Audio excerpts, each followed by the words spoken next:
주 하나님의 그 놀라우신 은혜가 여러분 모두에게 충만하시기를 축복합니다. 오늘 우리가 읽은 말씀을 중심으로 불가능을 가능케 하는 이, 이런 제목으로 함께 말씀 가운데 은혜를 나누고자 합니다. 사면초가라는 말이 있습니다. 그 누구에게도 도움을 받을 수 없는 절망적인 상황을 가리켜서 사면초가에 빠졌다 이렇게 표현하죠. 또 달걀로 바위치기라는 말이 있는데 아무리 애써 보아도 소용이 없는, 소용이 없는 그런 상태를 가리켜서 달걀로 바위를 치기다 이렇게 표현합니다. 근데 오늘 우리가 읽은 이 말씀, 오늘 말씀이 바로 그랬습니다. 이스라엘이 하나님 앞에 반역함으로 말미암아 하나님께서는 그들을 바벨론의 포로로 붙이셨죠. 포로로 잡혀가 있는 이스라엘 사람들은 절망감에 사로잡힐 수밖에 없었습니다. 그래서 그들이 오늘 말씀에 보면, 오늘 말씀 다음에 우리가 10절까지만 보았는데 11절 말씀 한번 볼까요? 11절 말씀에 보면 이게 이스라엘 사람들이 스스로 얘기하는 거예요. 인자야 이 뼈들은 이스라엘 온 족속이라. 그들이 이르기를, 이스라엘 족속이 이르기를 뭐라고 얘기해요? 우리들의 뼈들이 말랐고 우리의 소망이 없어졌고 우리는 다 멸절됐다. 세 가지를 얘기하죠. 뼈들이 말랐다, 소망도 없어졌다, 다 멸절됐다 이렇게 표현하고 있는데 바로 이스라엘 백성이 그 바벨론의 포로로 잡혀가 있는 그 상황이 바로 그런 상황이에요.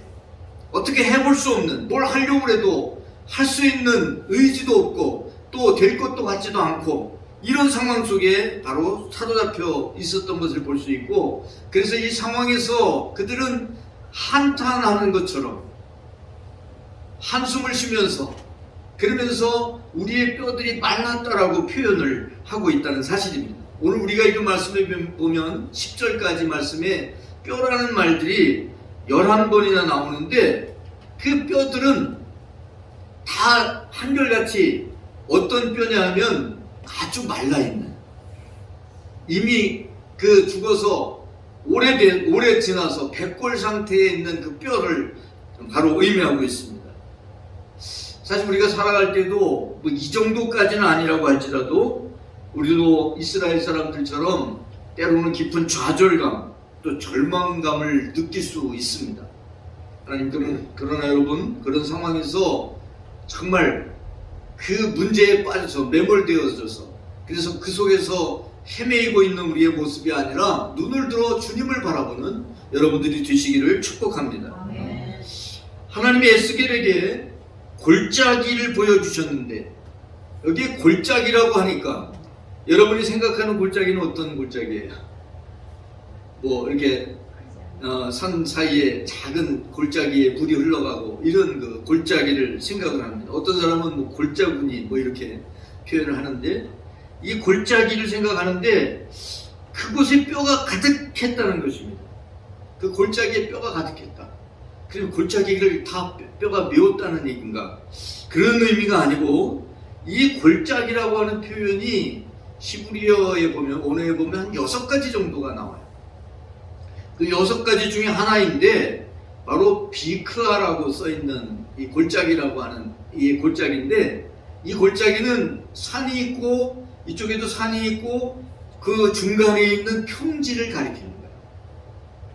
그러니까 우리가 생각하는 그런 작은 골짜기가 아니고, 자 그런데 왜 이 산과 사이에 넓은 평지, 뭐 신할 평지 같은 그런 평지인데 이 평지에 왜 그러면 마른 뼈가 가득하냐는 거예요. 마른 뼈라는 얘기는 이미 그곳에서 죽은 지가 오래되어 있는데 오래된 상태에서 왜 뼈가 거기에 가득해 있는 거예요. 어떻게 그렇게 그곳에 뼈가 가득히 있을 수가 있을까요? 어떤 상황이길래, 도대체 어떤 상황이길래 그곳에 뼈가 가득해 있을까? 바로 이 상황, 마른 뼈가 가득하다는 이 상황, 1절 말씀 한번 볼까요? 여호와께서 권능으로 내게 임재하시고 그의 영으로 나를 데리고 가서 골짜기 가운데 두셨는데 거기 뼈가 가득했다는 거예요. 조금 있는 게 아니에요. 뼈가 몇 개가 있는 게 아니에요. 아주 그냥 거기에 이게 평지라고 그랬죠? 평지에 뼈가 가득 있어요. 어떤 상황에서 이런 일이 벌어질 수 있을까요? 바로 이곳에서 전쟁을 치렀다는 거죠. 그러니까 작은 골짜기가 아니라 많은 군대가 함께 전쟁을 벌일 수 있는 그런 곳이 바로 오늘 말씀에 나오는 골짜기라는 사실입니다. 아주 치열한 전쟁터였고, 그래서 많은 사람이 죽었는데 그것을 치울 수 있는, 이게 죽었으면 뭐 매장을 하든지 장례를 치르든지 해야 되는데 그런 상황이 되지 않는 상태에서 많은 사람이 죽었기 때문에 그곳에 그냥 뼈들이 나뒹굴고 있었고, 그 뼈들이 오랜 세월이 지나면서 아주 말라버린 상태, 이게 바로 에스겔에게 하나님께서 보여준 그 골짜기의 뼈들이라는 사실입니다. 자, 오늘 말씀 속에서 함께 나누고자 하는 첫 번째 말씀은 하나님 없는 인생이 바로 오늘 말씀에 나오는 아주 마른 뼈와 같다는 것입니다. 2절 말씀을 보면 여기 뼈가 가득했는데 나를 그 뼈 사방으로 지나게 하시기로 보니까 그 골짜기 지면에 뼈가 심이 많아. 그런데 이 뼈들이 어때요? 아주 말라버렸어요. 아주 말랐다. 그러니까 아주 이 뼈가 얼마나 말랐는지 뭐 물기 이런 거는 전혀 없어. 아주 그냥 다 말라 있는 상태. 무슨 얘기예요? 생명의 기운이 전혀 없어요. 그러니까 이 뼈만 보면 이것이 뭐 다시 살아난다, 이게 뭐 어떻게 된다, 이런 가능성이 전혀 없어요. 이거는 뼈만 보면 불가능해요. 불가능밖에는 다른 표현이 없어요. 왜 이렇게 되었을까? 바로 이게 영적인 이스라엘 상태가 바로 아주 마른 뼈가 같다고 그랬는데 왜 이게 이렇게 됐을까? 이것은 바로 너무 오랫동안 하나님을 떠나서 하나님 없이 살아가는 영적 상태를 가리키는 거예요. 하나님이 없으니까 하나님께로부터 오는 생명을 받지 못했기 때문에, 하나님께로부터 오는 은혜를 받지 못했기 때문에 정말 더 이상 말릴 수 없을 정도로 아주 말라버린 그런 심령 상태를 가리켜서 아주 마른 뼈다, 이렇게 표현을 하고 있는 것을 볼 수 있습니다. 우리는 하나님이 주시는 생기가 있어야 살아갈 수 있어요. 하나님이 생명을 주셨기 때문에 우리가 사람이 된 것처럼 하나님께서 주시는 생기가 있어야 살아갈 수 있다는 사실입니다. 하나님은 사람에게 생기를 불어 넣어주셔서 생명, 사람이 되게 하셨죠. 창세기 2장 7절 말씀 우리 한번 볼까요? 다시 한번. 여호와 하나님이 땅의 흙으로 사람을 만드셨죠. 그리고 생기를 그 코에 불어 넣어주셨다 그랬어요. 그래서 뭐가 돼요? 생명이 됐어요. 생명이 됐다는 것은 살아서 움직이는 사람이 됐다는 거예요. 이 사람이 어떤 사람이에요? 하나님의 형상을 닮은, 우리가 우리의 형상대로 사람을 만들자 그랬죠. 그러니까 하나님의 형상대로 만들어진 사람의 상태를 뭐라고 표현하고 있어요? 생령, 이렇게 표현하고 있어요. 생령. 바로 생령 상태가 바로 하나님께서 만드신 생명의 상태, 사람의 상태고, 이 상태는 생명이 충만한 상태예요. 그런데 오늘 우리가 읽은 말씀에 나오는 이 뼈들은 아주 말라 있어요. 생명이라고는 찾을래도 찾을 수가 없어요. 눈을 씻고 찾아봐도 생명이 없는 상태. 자, 이게 왜 문제냐? 바로 하나님께로부터 온 그 생명, 생기가 있을 때 이게 이 생기가 하나님과 나를 연결하는 연결점이 바로 이 생기야. 이 생기가 있어야 하나님과 내가 연결되는 거예요. 그런데 이 생기가 없어져 버리면 하나님과 나와의 연결점이 없어진다는 거예요. 연결되지 않았다, 단절되는 거죠. 끊어지는 거예요. 하나님과 나와의 상태가 연결되어 있어야 되는데, 예수님께서 포도나무와 가지의 비유를 말씀하시잖아요. 그죠? 포도나무는 가지에 붙어 있어야 되잖아요. 거꾸로 얘기했네. 가지는 포도나무에 붙어 있어야 되잖아요. 그때 여러분 다 알아듣고 가만히 있잖아요. 내가 방언해서 하면 다 알아들을 것 같아요. 이게 붙어 있어야 돼. 붙어 있어야 돼. 근데 이게 하나님과 나와의 연결점은 바로 생기예요. 생기. 나의 육체가 아니고 하나님께서 주신 생기가 내 안에 있을 때 하나님과 내가 연결되어 있는 거예요. 근데 이게 끊어져 버린 거예요. 끊어져 버림으로 아주 말라버리는 그런 상태가 됐다는 것이죠. 여기서 말하는 생기라고 하는 얘기는 여기 오늘 이 에스겔 37장에 나오는 생기는 루아흐라고 하는 말인데, 또 같은 의미로 쓰이는 말이 느샤마라고 하는 말이에요. 히브리어로. 이게 같이 쓰입니다. 근데 이게 뭐냐면 숨, 호흡, 영 이런 뜻이 있어요. 근데 여기 그 생기, 바로 하나님께서 사람을 만드시고 그 사람의 코에다가 생기를 불어 넣어준 그 생기가 어떤 생기냐면, 마치 산모가 아기를 낳을 때 막 헐떡거리면서 숨을 쉬듯이, 아주 숨가쁜 사람들이 막 헐떡거리면서 숨을 쉬는 것처럼, 이게 그 생명을 이렇게 만드는 호흡이고, 또 우리의 생명을 유지하는 그런 호흡을 가리켜서 생기라고 이렇게 말씀하고 있고, 이 생기가 사람에게 있어야 생명의 상태로 살아간다고 하는 것을 보여줍니다. 이 숨이 끊어질 때 이 생기, 하나님께서 주시는 이 생기가 끊어질 때 사람은 그냥 육신이 돼요. 육신이라고 이렇게 표현하죠. 그때부터 영적 상태는 아주 마른 뼈가 되는데, 자, 하나님과 나와의 연결점이, 하나님과 내가 연결되어 있을 때는 내가 누구의 소유냐면 하나님의 소유가 돼요. 하나님과 함께 살아요. 하나님의 것이에요. 그런데 하나님께로부터 오는 이 생기가 끊어져 버리면, 생기가 더 이상 없으면, 그러면 아주 말라버리죠. 아주 말라버리면 이게 누구의 소유가 되냐? 소유권이 넘어가 버려요. 누구에게 넘어가요? 사단에게 넘어가요. 하나님의 말씀을 더 이상 듣지 못하기 때문에 소유권이 넘어가요. 그래서 하나님 없이 아주 말라버린 영혼은 소유권이 하나님께 있는 게 아니라 사단의 지배를 받고 사단이 이끄는 대로 살아가는 인생이 되고 만다는 사실입니다. 여러분, 바로 하나님 없이 아주 말라버린 인생으로 살아간다고 하면 그 인생이 팍팍할 수밖에 없고, 그 인생이 얼마나 힘들겠어요. 우리는 하나님이 주시는 생기로 말라버린 아주 마른 뼈 같은 인생이 아니라 정말 생기로 충만한 인생들이 되어야 될 줄로 믿습니다. 두 번째는 바로 생기가 들어갈 때 가능한 인생이 된다고 하는 사실입니다. 아주 마른 뼈라고 하는 것은 생명이 없다는 것을 의미합니다. 그런데 이 뼈들이 아주 말라버려서 정말 전혀 생기가 없는데도, 그런데도 하나님의 말씀을 들어요. 4절 말씀해 보니까 너는 이 모든 뼈에게, 이 뼈가 어떤 뼈예요? 아주 말라버린 뼈죠. 어떻게 해요? 대언하여 하나님의 말씀을 전하라는 거예요. 뭐라고 얘기해요? 너희 마른 뼈들아, 여호와의 말씀을 들을지어다. 여러분이 전도해도 복음을 전해도 안 듣죠?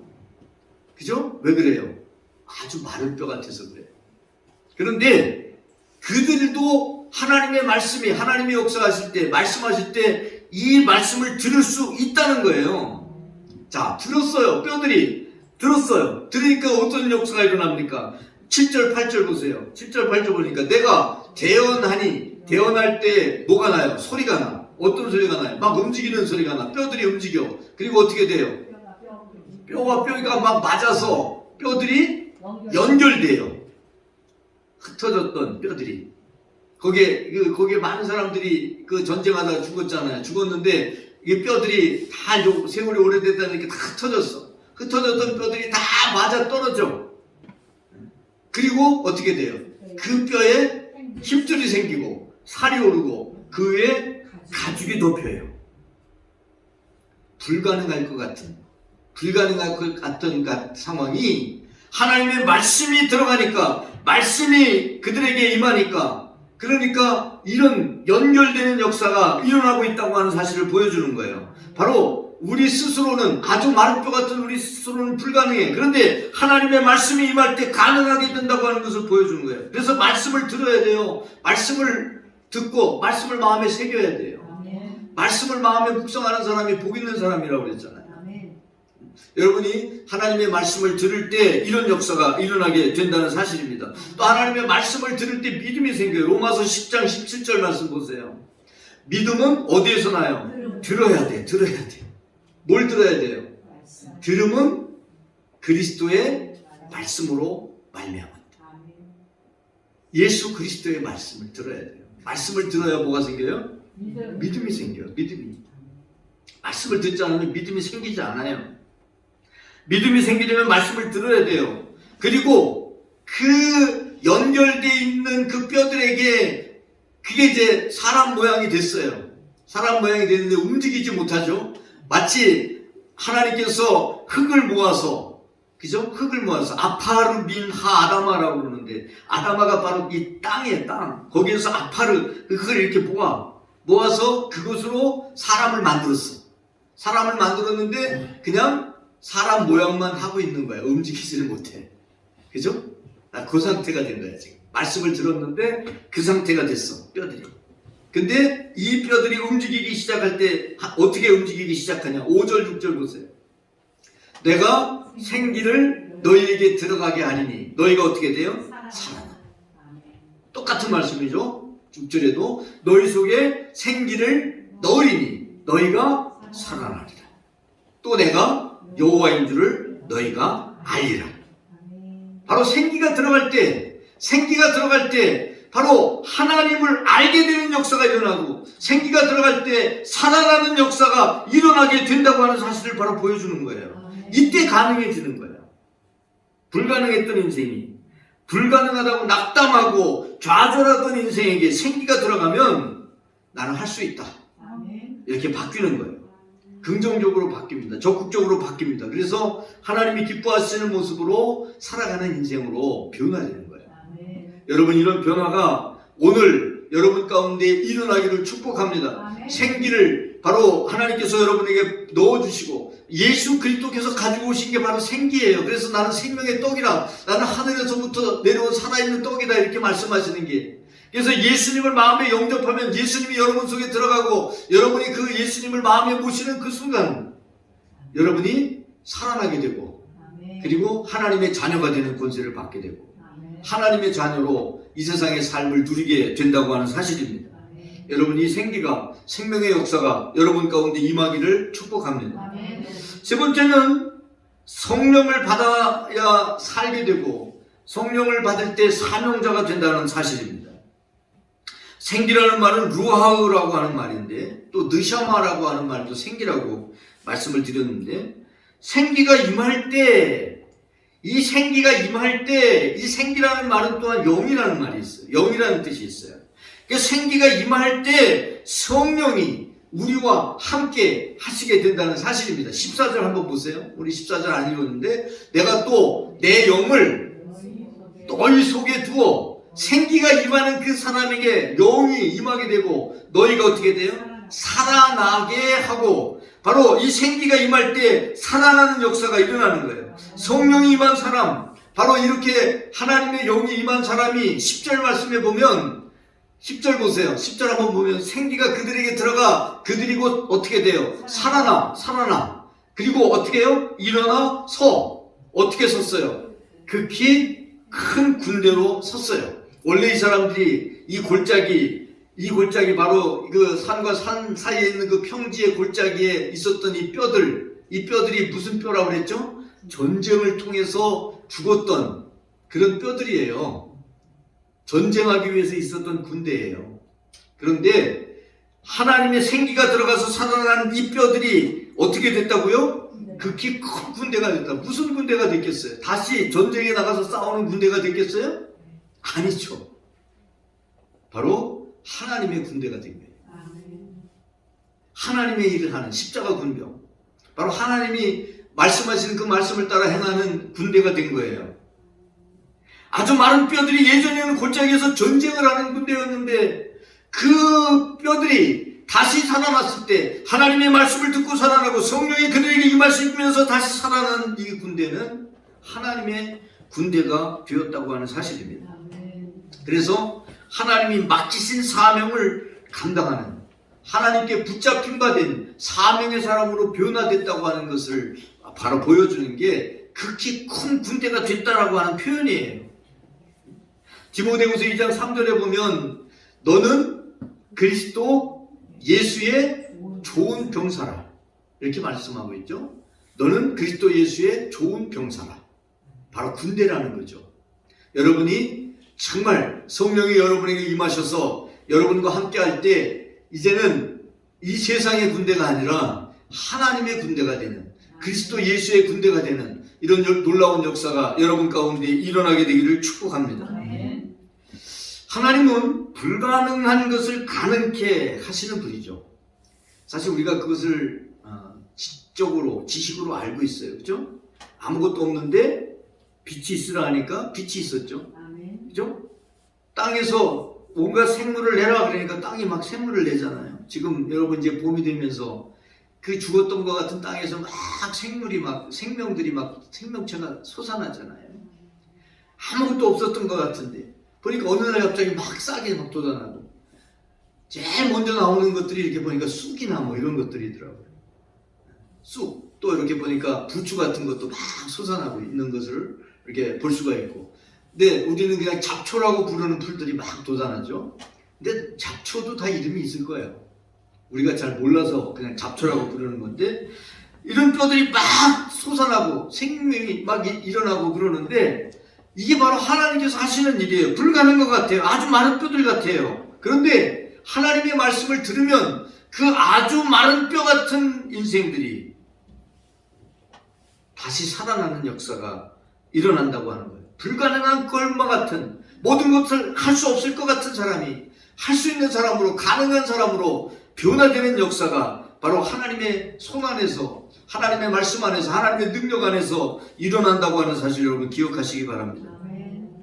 죽은 지 4일이나 지난 나사로 4일이 됐어요.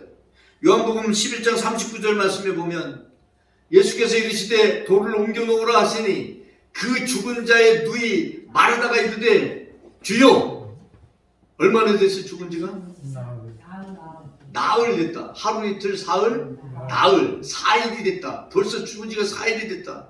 그래서 벌써 어떻게 돼요? 냄새가 난다. 왜 냄새가 나요? 썩었다는 거죠. 생명이 있다는 거예요? 없다는 거예요? 없다는 거예요. 이미 불가능하다는 거예요. 이 사람이 다시 살아난다고 하는 건 생각할 수도 없는 거예요. 생각도 못해요. 왜? 죽어서 이미 썩어서 냄새가 나고 있는데 이 사람은 이거 어떡하라는 거예요? 이 돌을 옮겨 놓으라 그러니까 무덤은 거기는 매장이 아니라 안장제도잖아요. 그래서 굴을 파고 거기다 이렇게 오시거든요. 이건 언제든지 들어가서 볼 수가 있어. 근데 이미 죽은 지가 나흘이 됐어. 냄새가 나. 이미 썩어가고 있어요.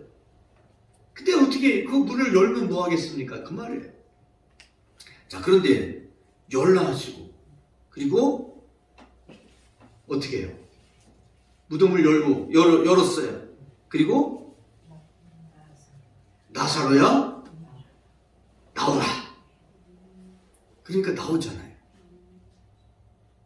누가 들었어요? 주님의 말씀을 누가 들었어요? 나사로가 살아있잖아요. 죽었는데 들었어. 살아있는 게 아니에요. 죽은 것도 하루가 된 것도 아니고 그날 죽은 것도 아니고 이미 나흘이나 지났어. 그런데 나오라. 어때요? 저는 이런 말씀들을 볼 때 얼마나 가슴이 막 설레고 막 그런지 몰라요. 불가능할 것 같은데 안 될 것 같은데 하나님이 되게 하신다는 걸 보여주는 거예요.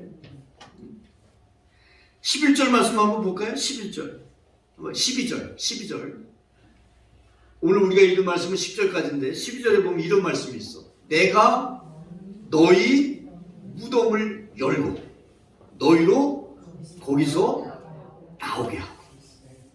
이 말씀하고 나사로가 무덤에서 나오는 거하고 너무 닮은 꼴이잖아요. 너희 무덤을 열고 다 끝났다. 우리는 불가능하다. 이제는 우리가 이게 뭐 다시 회복된다고 하는 거, 우리 나라로 다시 돌아간다고 하는 거, 이거는 있을 수가 없는 일이다. 이렇게 생각했어요, 이스라엘 백성들이. 그런데 이거 무덤 속에 갇혀 있는 거죠. 무덤 속에 안장되어 있는 것 같아요. 그런데 무덤을 여시겠다는 거야, 하나님께서. 그리고 거기서 나오게 하겠다는 거예요. 사랑하는 성도 여러분, 오늘 여러분이 사망의 음침한 골짜기에 있다고 할지라도 주님께서 여러분을 나오라고 하시면 나오게 된다는 사실입니다.